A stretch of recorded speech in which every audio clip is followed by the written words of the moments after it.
Hi and welcome to Bookkeepers Bootcamp. I'm Zoe Whitman. I'm joined by Jo Wood, and today we're joined by business strategist Lisa Johnson. Hi Lisa, how are you doing? Hi, I'm really good, thank you. Thanks for having me.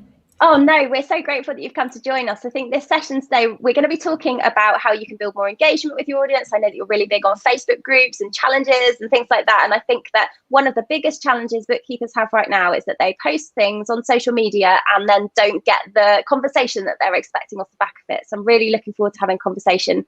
For those of you who are joining us live, I can see lots of you jumping on now. Hi everybody. Let us know if you're here. Let us know if you're live. I can see Nikki's here and she's live. Just put a little hashtag live, hashtag replay if you're watching it. It's really good to know who's here and what you're doing today. Hi Laura, hi Kate, hi Leanne.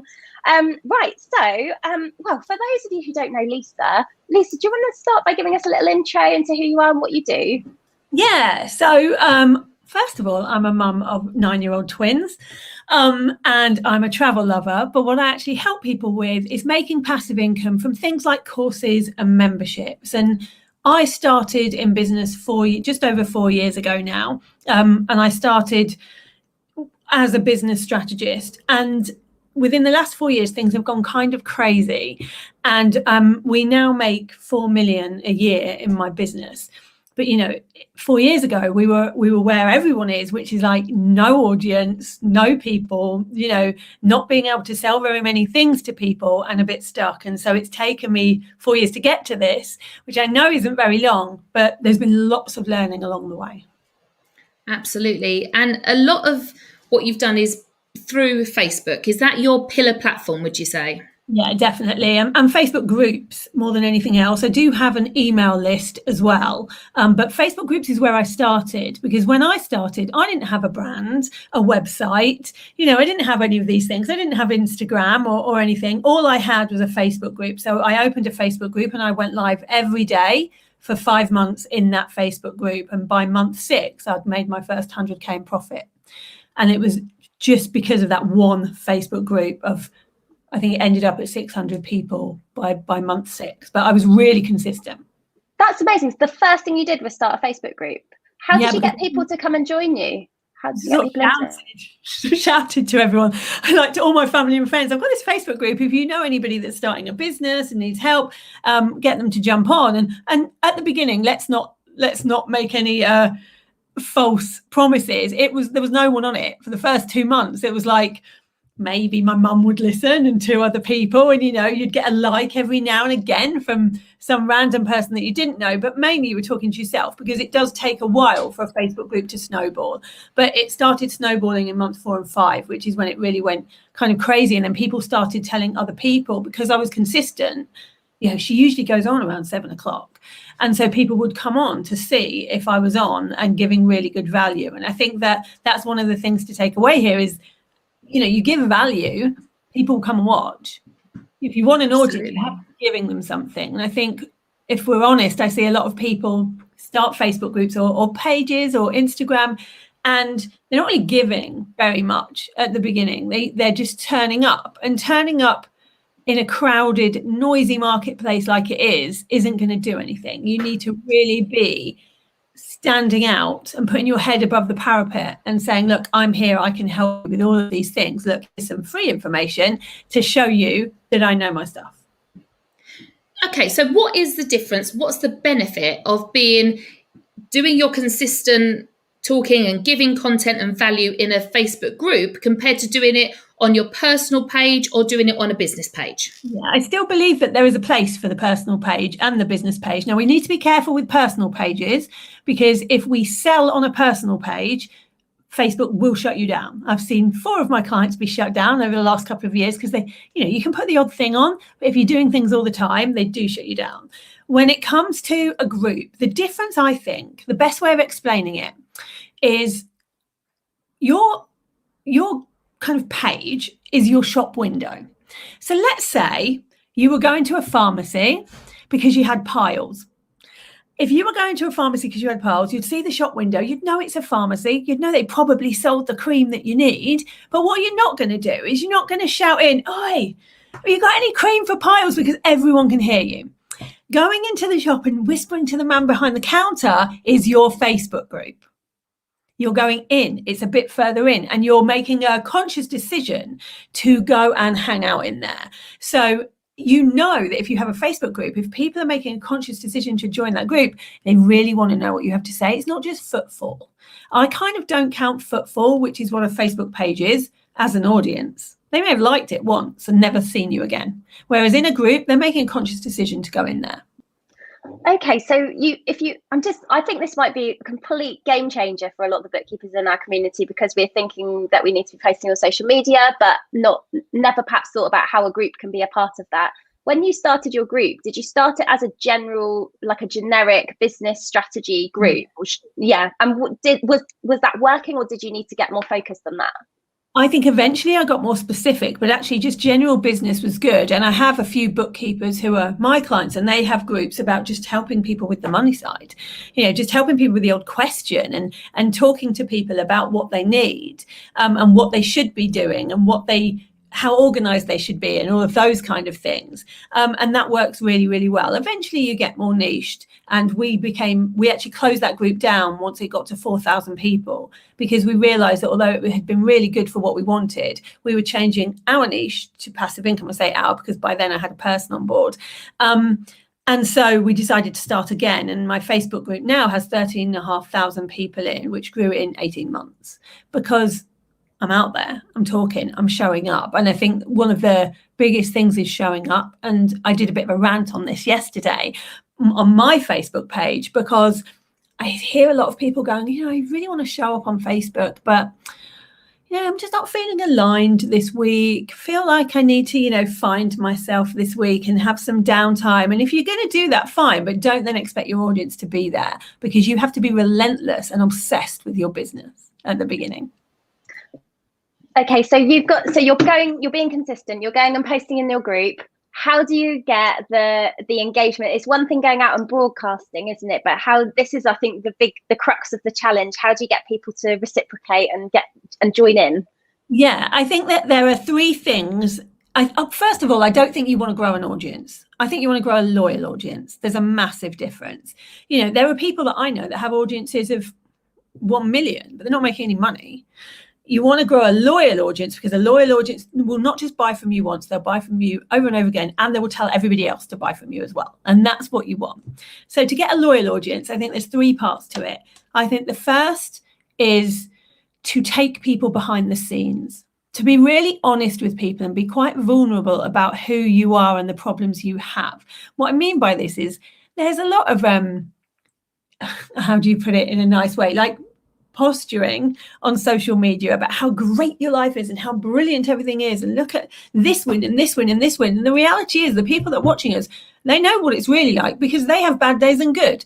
So we need to be showing our bad days and good. So from a really early point in my business, I went on and started telling people the bad. So, if something went wrong, I lost £27,000 on Facebook ads in the first year. I went on and I told my audience about that. And my coaches told me not to, because then, will they really look up to you as a business person if you make mistakes? Of course they will. We all make mistakes. So don't be afraid to be vulnerable about what you're feeling. If you're not feeling confident, tell people, rather than just doing it and not feeling confident, tell your audience, I still really struggle with feeling confident doing this. They won't think anything less of you. In fact, they'll trust you more because you're showing them everything. I have in my membership group, I have something called Wind Down Friday. And every Friday, I tell everybody in my membership group, there's 1,000 people in there, what I've done wrong, what mistakes I've made, and what bad things happened in the industry. I've been bullied online. Lots of us have. We've been trolled. And I talk about that, because if we just talk about the brilliant things, there's no trust. So that's the first thing. The second thing is get your messaging right. What I mean by this is, we know what you do. Like, I do passive income, bookkeeper, accountant. We know what the thing is that you do. And yes, we do need to talk about those things to show our expertise. But the reality is, the people that we know out there that are sort of semi-famous in our industry, they're not talking about what they do. They're talking about something that's important to them. I don't know whether you know Jenna Kutcher, like she's kind of well known in the business industry. No one really knows what she does. What they know about her is that she talks about family, miscarriage, she talks about body positivity because she's a bit of a bigger girl. And those are the things that she cares about. And so she talks about them. And all of these people resonate with her because they feel those things too. So for me, although I'm known for passive income, I'm known a lot more for talking about the integrity in the industry and kind of calling out the bullshit that's out there. I'm known a lot more for my anti-bullying campaigning. These kind of, and being quite blunt, these kind of things are what I'm known for, because that's more like starting a movement, and you will be heard more and people will be more loyal to you, and people will resonate with you more if you can do that rather than just, I'm a passive income person, I can tell you about passive income. You know, who cares? There are 50 passive income people. What stands you out is what you believe in and what you stand for. So you need to make sure that messaging, that secondary messaging, goes into everything that you do. Don't be one-dimensional. And then the third thing is consistency. So many people think they're consistent and they really aren't. You know, in a Facebook group these days and on Instagram, very quickly you will be forgotten about because somebody else will take your place if you are not consistent. That doesn't mean you have to do something every day, but it means that, let's say you're going to do a live every Tuesday at 7, do a live every Tuesday at 7. Don't go, oh, but I didn't really feel like it for 3 weeks. And, you know, we have our own businesses now, so we have to be our own bosses. And that can be hard if we're used to working for other people. But if I had a boss and I said, you know, I'm really sorry, I'm just not really feeling aligned today with doing the filing, I'd be sacked. And that's the same for us. We can't go, well, I'm not really feeling like showing up today, I'm taking a self-care break or whatever. Like, you have to show up. This is your job now. So true. So, okay, I'm thinking about our bookkeepers, and they're going to be thinking things like, yeah, but Lisa, you are so, you know, when you talk, I want to listen, and you've got so many good things to say. No one wants to listen to me. I've only just passed my exams. I don't know enough. I haven't got enough experience, and I can't go out there telling them my flaws, because if they know, they'll see the true me and realise that I'm an absolute failure and I shouldn't be doing this and I should go back and get a job. These would be all the things going through their head right now. So how do we start to get visible and start to build that confidence that we really need so that we can become consistent? Yeah, first of all, know that your knowledge is not common knowledge. I can't tell you how much at the beginning I was like, well, there's no point talking about that. Everyone knows about that. And they don't know. Like, your knowledge is not common knowledge. But also, an expert is the person that knows the most about a particular subject in an average room. So you know a lot more than somebody else in an average room about your subject. So therefore, you're an expert and you are entitled to go and talk about what you know. And also, we know that people usually, they only need you to be a couple of steps up from where they are to be able to help them, to be able to talk to them. But let's talk confidence, because confidence is a bit of a subject of mine that I like to talk about. Because if you'd have met me 15 years ago, I was the least confident person you would have ever met. I wouldn't even have eye contact with people. I would walk across a road if there were a group of people because I was so scared. And that's because I was bullied really badly in school. It ended up when I was 16 with a knife to my throat while all of my other classmates were jeering this person on to get me. And because of that, I went into myself, as you do, as a child. And so I was really, really not confident. I couldn't be anywhere where there were groups of women. I now stand on stages in front of 1,000 people who are all women. Confidence is a learned behavior. Confidence is something that we can practice. It's a muscle, just like anything else that we have to do over and over again. And I don't think you have to be like super confident in everything you do. I think, first of all, we need to realize that you can be confident in some areas. Lots of people say to me, I'm not a confident person. And then I say, what about being a mother? Oh, well, I'm really confident at how to mother, but I'm just not confident at this side of things. So first of all, knowing that you're not a confident person, you're just newer in some areas than other areas. And it's going to take practice for you to become confident in those areas. We all get worried that people don't want to hear what we have to say. We all think we're an imposter of some kind. Like, I still do that now. If I walk onto a stage now, I'm terrified. I spoke on a stage last week in front of hundreds of people. Terrified every time. You put me in this situation, I can have 1 million people and I'll be quite happy, quite confident. Put me on a stage with 10 people, terrified. So we're all confident at different things, but I think that it's okay to have fear. So we all have fear. for different things that we're going to do, whether it's talking on a live in front of people, growing an audience, or starting a business, there's a level of fear there. Fear is a really good thing. We were built with it for a reason. We need to feel fear. What we don't want to do is make that fear the loudest voice in our head.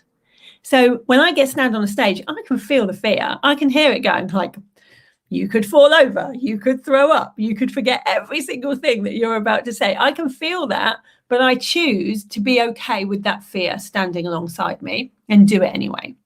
And so I think just don't let it be the loudest voice, because fear and success really don't go hand in hand. Like, you have to get over quite a lot of fear to do what you need to do in business. So yeah, but confidence wise, the only way you truly get more confident is to just keep doing it and doing it. And whenever the first time I went live, God, if I even looked back at that now, I'd be so embarrassed by how rubbish it was. We all would, wouldn't we? It's like the first time we did it. But you're going to have to do that 50 times before there's a good one. And then 50 times more before you're feeling actually pretty confident with it. And that's with everything you do, not just going live. I completely agree. I mean, Jo and I have been on this journey, and in the last 18 months or so since we started Six Figure Bookkeepers Club, we hadn't done this before. Like, talking to video is a weird thing, and people think, oh, it's different for you because you just are good at it. And no, we have to practice this too. And it's consistency. Keep doing it. Get out of your comfort zone. You learn what you're happy with, what you're not happy with, what you want to share, what you don't want to share. You get used to it, and it is just you've got to keep at it. Okay, so there are some really amazing tips here for people. So feel the fear, promote perhaps a Facebook group, and bringing people to a Facebook group is the best place to get them to be engaged with them. Or an email list. Like, if I'd have known now, so I didn't have an email list for the first year. If I was to start all over again now, I would have an email list right from day one, because Facebook, Instagram, all of them, we don't own them. At any given point, Mark Zuckerberg can go, right, this is what we're going to do, and take them away or charge for them. We own our email list. So if we're going to get people into a Facebook group or onto an email list, the best way to do that is using a funnel, like a freebie, as most of you guys will have been through freebies before, lead magnets. And that's the best way, because you can do both at the same time. You can get them on your email list and send them to anywhere you want. But I do love a Facebook group.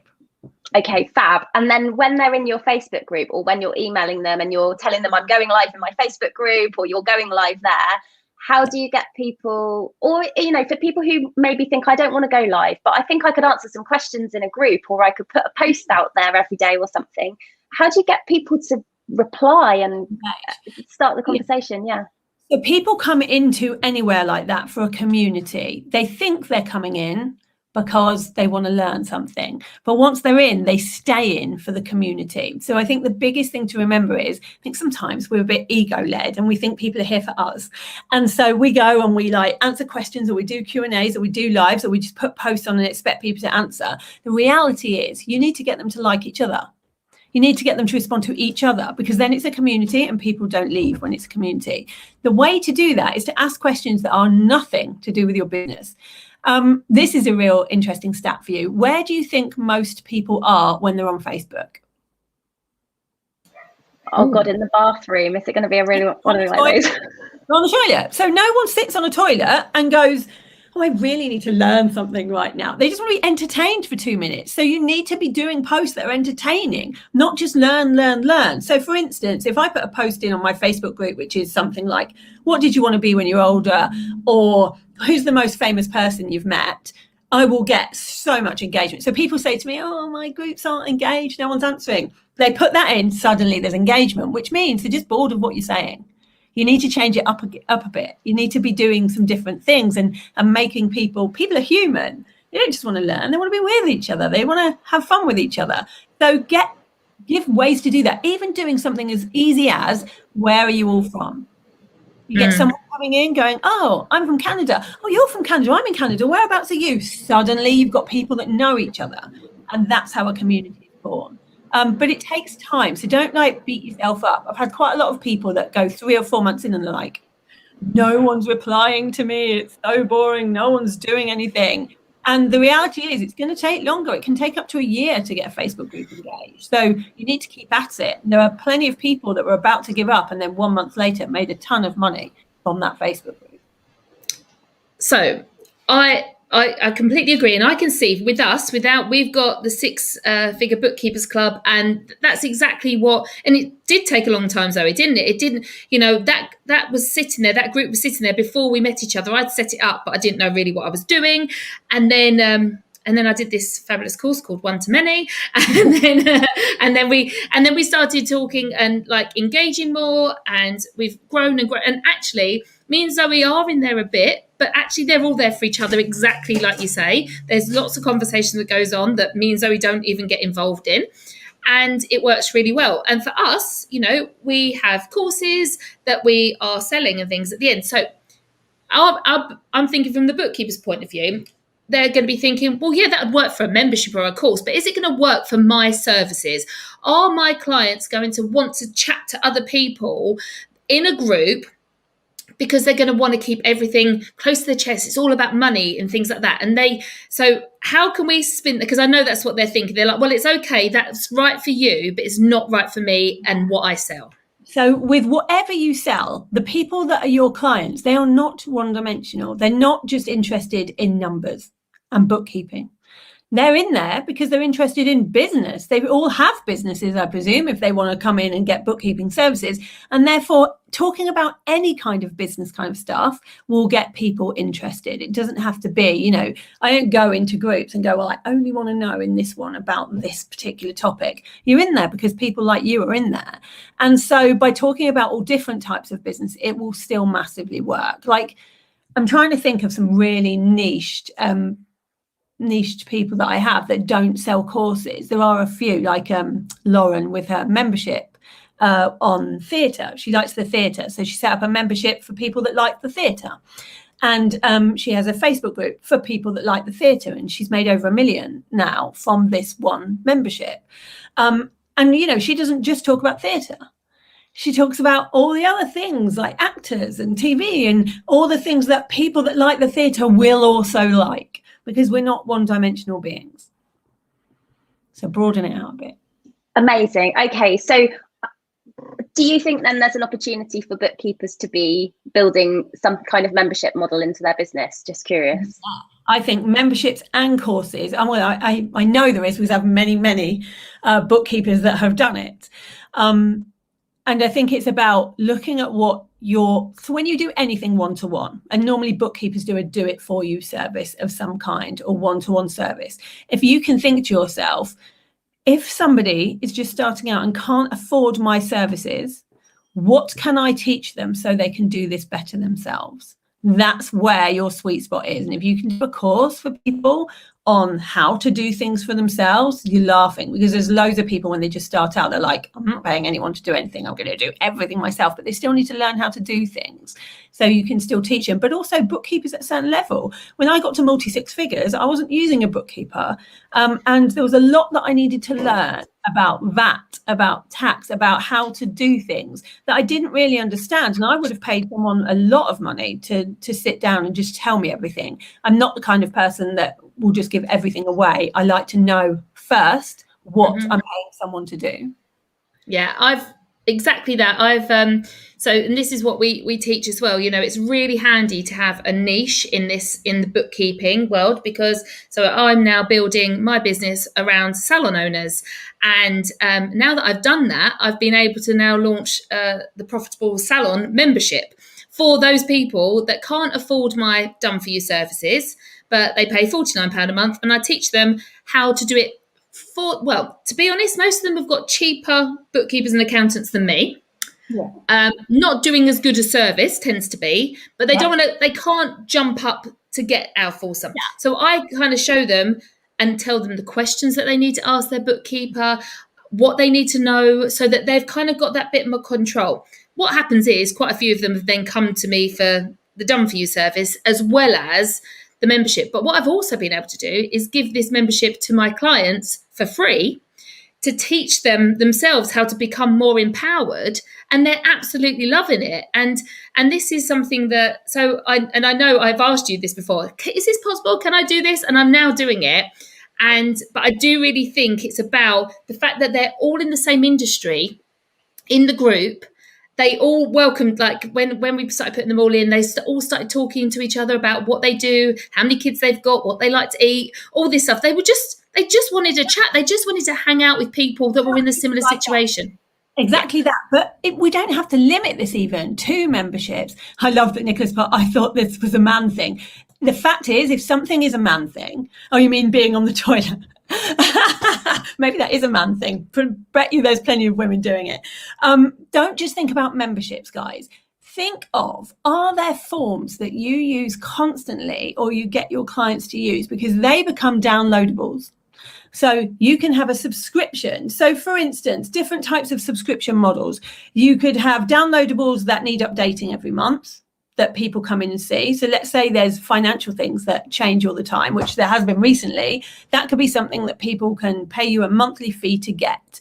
One of my clients just put a subscription together of a massive list of Facebook groups because people said, well, I don't know what Facebook groups to go into and see if my ideal client is there. So we just wrote an entire list of them all. He keeps it up to date each month and they pay him £10 a month to keep looking at that.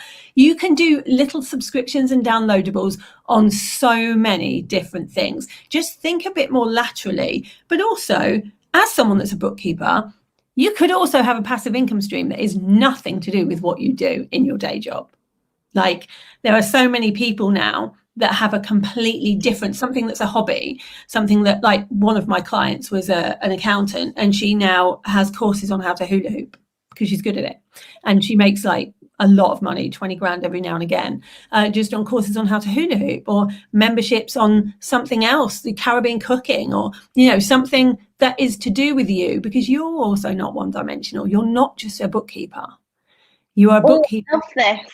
And as an entrepreneur, and people are here because you're starting a business. You're either running a business now or you're planning to start a business and you're joining us because you're thinking, I need to find leads for my business. If you're an entrepreneur like us, you've probably got a million ideas in your head and you wish you could run with them all. Actually, this is a way that you can do something in quite a low touch way. You set it up and then you let it run for you if you do that work beforehand. So I'm really excited about what this can do for people's businesses to bring this sort of passive income stream in and potentially create a pipeline of potential clients who will then sign up for your full service. If you've got people in that group and some of them are in a paid membership, those people they're getting to know you really well. And when they are ready to pay, they're obviously naturally going to come to you.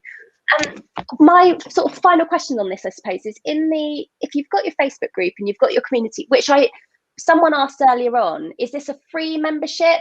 The Facebook community, would you run it as a free group or would you ever charge for it? So you have your free group first, which is going to be your lead generator, the way to get people in to look at your services. So I've got 13,500 people in the free group. And then I have a paid membership, which I funnel people in from the free group, which has 1,000 people in, but that's £49 a month. So if you have a free group, you can then have all these different things, memberships, downloadables, mini courses, whatever you want to do one-to-one, and funnel them all in from this one group and from your email list to all these different places. And like Jo will tell you, that's exactly what I teach in one-to-many, like how to do all of those bits. Okay, and then so you've got people in your free group, and if you wanted to, passive income, this isn't for everyone. Like a lot of people are here because they want to know how to engage with the community they've already got and the followers they've got. If you've got people in this group, how do you take it to that conversation where you're ready to actually sell the services that you sell? Yeah. So how I do it, what I really enjoy is ladder posts. A ladder post is where you just put something on that says something like, who knows they're going to need a bookkeeper in the next 3 months to get their business to where they need it to be. Every single person that's like, me, or say, give me an emoji or whatever, you then go into their DMs. Hey, you said you needed a bookkeeper. What are your goals? Where are you trying to get to? And what's stopping you from getting one? Have those conversations and then offer. And this is the biggest thing. So many people say, well, I'm not making money in my business. They're not actually asking for the sell. They're not going out there and going, I have this thing. Would you like to buy it? They're just hoping someone kind of comes to them and says, oh, I'd like to buy your thing. Offer. I have 3 places to take on new clients. Would you like one of them? be really confident in what you sell. And you could do that anywhere, couldn't you? You don't have to just do it in the Facebook group. You could do that if you're on Instagram or LinkedIn or whatever. Instagram stories is brilliant for that, because you can kind of repeat it constantly, because it disappears after 24 hours. So you just, say, you're using Instagram stories, like the polls and the questions and that kind of thing, you can use on there, who is looking to use a bookkeeper in 2020 for the rest of 2021? Me. Never put a no, by the way. Always put a yes and definitely or something like that, so that anyone that responds onto either of them, you can then go into their DMs quite naturally and say, hey, I saw that you responded. What are you looking for? Oh, there's so much there. And I think, like you say, Lisa, it's about like the consistency. It's about actually getting your personality out there. Stop being scared of being you. Like we said this last night, Zoe, didn't we? That is your USP. You, whatever that is, and that's why I do great with the salon owners, because I've got so much. I love going to the salon, and I love learning about all the things that these new treatments and stuff. And I hear about this. What is that fat freezing thing? And what is this thing that makes you young? I'm actually genuinely interested. And and that's what I want to do for fun. So then to have a whole group of clients that are that I like hanging around with is just perfect. That as well. Like when you talk about it, you can tell you're interested. And I think that one of the things we need to remember is we can't hide behind our brands as business owners. You are your personal brand. Your brand is just what people say about you when you're not in the room. So if you're going to be your brand, then you need to really tell people a bit more about who you are and show that personality. If you swear. If you don't. You've got to ham up more what you actually are and not be afraid to show it, because no one buys from a brand. People buy from people that they like. They can't know if they like it if you don't show it. Love it. Okay, so for anyone who's watching then, who is thinking, I'm not getting engagement, I need more, there are people following me, but we're never getting any comments, I don't know what's going on. What is the one tip you've got for them that they can take from this session to get more engagement? I think the biggest thing is to show more of you, be more vulnerable, behind the scenes stuff. Just stop thinking of yourself as one dimensional. Like there's more to you than that. Amazing. Thank you. Thank you. And we've seen people posting in the comments that they need to find out more about what you do, Lisa. Can you tell us about how people can connect with you and find out more about what you do? Sure. If you want the free stuff, most people like the free stuff, so go and get the free stuff on lisajohnson.com, which is my website. There's a whole freebie area where you can download things about launching. I also have, this is something you might like, 6 months worth of daily prompts to do a Facebook Live. So it will tell you exactly what to talk about every day for 6 months. That's free on there. So go in and check that out as well. Oh my goodness, I've just seen a post from Caroline, which I know you'll be able to help with. She said, but what if people don't like me? I think lots of people are thinking this. It's amazing if they don't like you. I'm a very Marmite character. I get just as much hate as I do people that love me. And it's okay not to be liked by everybody. And in fact, if you are liked by everyone, you're not really niching to your ideal client as much as you should. I'll give you an example of this. A couple of months ago, I show everything on my Instagram stories, at Lisa Johnson Strategist, if you want to have a look. But I was a little bit drunk on holiday, and I show everything. I don't try and pretend something I'm not. And so I was a little bit drunk, a little bit tipsy. And the next day, I got one email from somebody saying, I really want to work with you, because I saw that you don't have to be ultra professional constantly. I saw the real you because you were a bit drunk, and I know that I would like hanging out with you. So, and I made 10,000 from being slightly drunk on Instagram stories. 4 minutes later, I got a post on Instagram that said, I don't think it's professional for you to be drunk on stories. I am not a fan. I am unfollowing. Who do you think I would rather work with? Like if people leave, you should be repelling as many people as you are pulling in. Otherwise, you're vanilla. Vanilla doesn't get noticed. Oh, I love it. There's so much for everyone there. Thank you so much. That is a good hashtag. Vanilla doesn't get noticed. I'm going to remember that. I love that, because I do think we all feel that sometimes we need to like please everyone, and we are people pleasers, as I think bookkeepers just are. We are service providers. Yeah. But we don't need to be like Marmite will get you. If you actually look at the people that are doing really well in business, they're not scared to be polarizing. They'll say what they. Oh, Lisa, thanks so much for supporting us with this today. I think everyone has learned so much, and I'd really encourage you to go and connect with Lisa at lisajohnson.com. That's right, isn't it? And what did you say your handle was? Lisa Johnson Strategist? Yeah. Perfect. Amazing. Well, anyone who's joining us for boot camp this week, don't forget to come back. We are live every day this week. We've got our next session at 1 p.m. Today, we're speaking to Richard Fletcher about Facebook versus Instagram. If you are struggling to keep up with all the live sessions we've got going on, there is a text message you can send. If you text the word bootcamp to 66777, you'll get an alert just before we go live with every session we're running this week. It's UK only. You'll get charged a standard network rate when you send that text message, but it's definitely worth doing if you are wondering where we are and where you need to be. But we'll see you back here at 1 o'clock with Richard Fletcher. Thanks so much, Lisa. Have a great day. Thanks, Lisa. Guys. Bye. Bye.